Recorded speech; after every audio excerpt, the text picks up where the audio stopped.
কথা হচ্ছে আমি প্রথম থেকে একটা কথা বলে আসছি, সেটা আমার একান্তই ব্যক্তিগত বিষয়।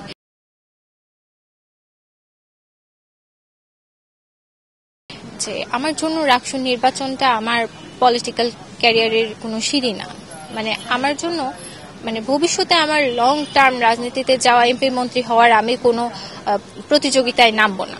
সেই জন্য রাকসু নির্বাচনটা ঘিরে আমার যে সময়টা ব্যয় হচ্ছে, এটার কিন্তু একটা খুব নেগেটিভ ইফেক্ট পড়ছে আমার ভবিষ্যতে, আমার ক্যারিয়ার, আমার পড়াশোনায়। রাকসু নির্বাচনটা প্রথম থেকে যেভাবে নানা চ্যালেঞ্জ নিয়ে আগায় যাচ্ছে, এই নিয়ে পঞ্চমবারের মতো বলতে গেলে আমাদের তফসিল পরিবর্তন হচ্ছে। 25 তারিখ থেকে 16 তারিখ, 15, 25, 16 এইভাবে ডেট পিছাতেই আছে। এটা অবশ্যই শুধু আমার না, আমার মনে হয় বিভিন্ন রাজনৈতিক সংগঠনের বাইরে যারা আছে, স্বতন্ত্র প্রার্থীরা যারা রাকসু নির্বাচনটাকে ক্যাম্পাসের জন্য ভালো কিছু করে যাওয়ার সুযোগ বলে মনে করেন, তাদের সবার ক্যারিয়ারে একটা নেতিবাচক প্রভাব ফেলছে, ইনক্লুডিং মি। এখন তবুও আমরা চেষ্টা করছি, আমাদের জোয়ার ভাটার মধ্যে দিয়ে যে নির্বাচনটা যাচ্ছে, আমরা দীর্ঘ একটা ছুটি কাটিয়ে আসলাম, আবার আমরা প্রচারণা শুরু করেছি গত 2 দিন থেকে। আমরা চেষ্টা করছি আবার আগের মতো নতুন উদ্যমে এটা করার, কিন্তু আমাদের মধ্যে কিছু শঙ্কা কাজ করছে যে এখনো যেহেতু পশু কোটার নামে প্রাতিষ্ঠানিক সুবিধার নামে পশু কোটার যে ইস্যুটাকে সামনে নিয়ে আসা হয়েছে, সেটাকে ঘিরে ক্যাম্পাস আবার অচল অবস্থায় যায় কিনা আমরা আহ্বান জানাচ্ছি। আমরা রিকোয়েস্ট করছি আমাদের ক্যাম্পাসের বিভিন্ন স্টেককে যেন তারা নির্বাচনটা যেন অংশগ্রহণমূলক হয়, সেক্ষেত্রে আমাদেরকে পূর্ণ সহযোগিতা করে। কারণ আসলে যে সমস্যাগুলো এখন উঠে এসেছে, এই সমস্যাগুলোর স্থায়ী সমাধান শুধু সম্ভব যদি সিনেট কার্যকর করে তার মাধ্যমে এই সিদ্ধান্তটা গ্রহণ করা হয়। কিন্তু সিনেট প্রতিনিধি নির্বাচন না হলে, রাকসু নির্বাচন না হলে আসলে এভাবে পাল্টাপাল্টি আন্দোলন চলতেই থাকবে, আর ক্যাম্পাসে এরকমই অস্থিতিশীল পরিবেশ বজায় থাকবে, এটার কোনো সমাধান হবে না।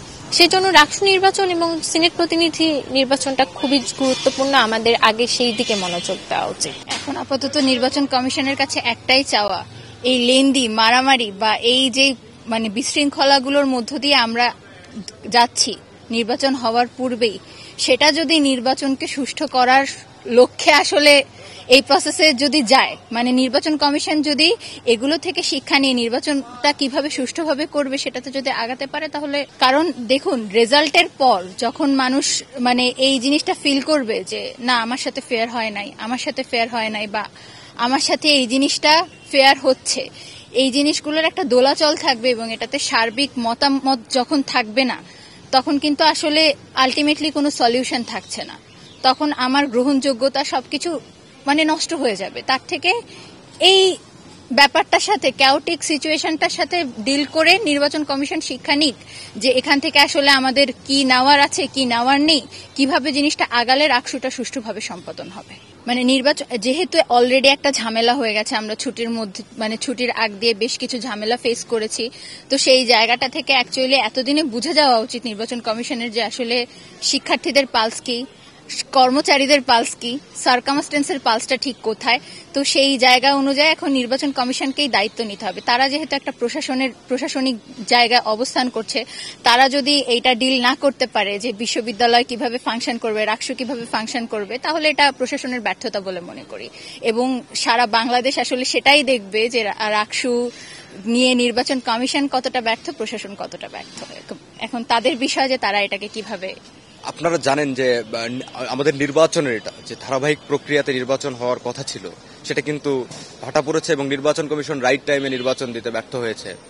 এটা যেমন বিশ্ববিদ্যালয় প্রশাসনের এখানে দায় আছে, নির্বাচন কমিশনের এই ক্ষেত্রে একটা দায় আছে। আর আপনি প্রচারণার ক্ষেত্রে যে ব্যাপারটা বললেন, হ্যাঁ অবশ্যই 25 তারিখ থেকে সঙ্গত কারণেই যখন নির্বাচনটা একটু পিছিয়ে গেল, তখন আমাদের শিক্ষার্থী বন্ধুদের মধ্যেই একটা দোলাচল তৈরি হয়েছে এবং তাদের মধ্যে একটা শঙ্কার জায়গা তৈরি হয়েছে আদৌ নির্বাচন হবে কিনা, কেননা শিক্ষক কর্মচারীদের একটি অবস্থান তো এখানে আছেই। তো এই রিজিড পজিশনে শিক্ষক কর্মকর্তাদের বেরিয়ে আসা উচিত।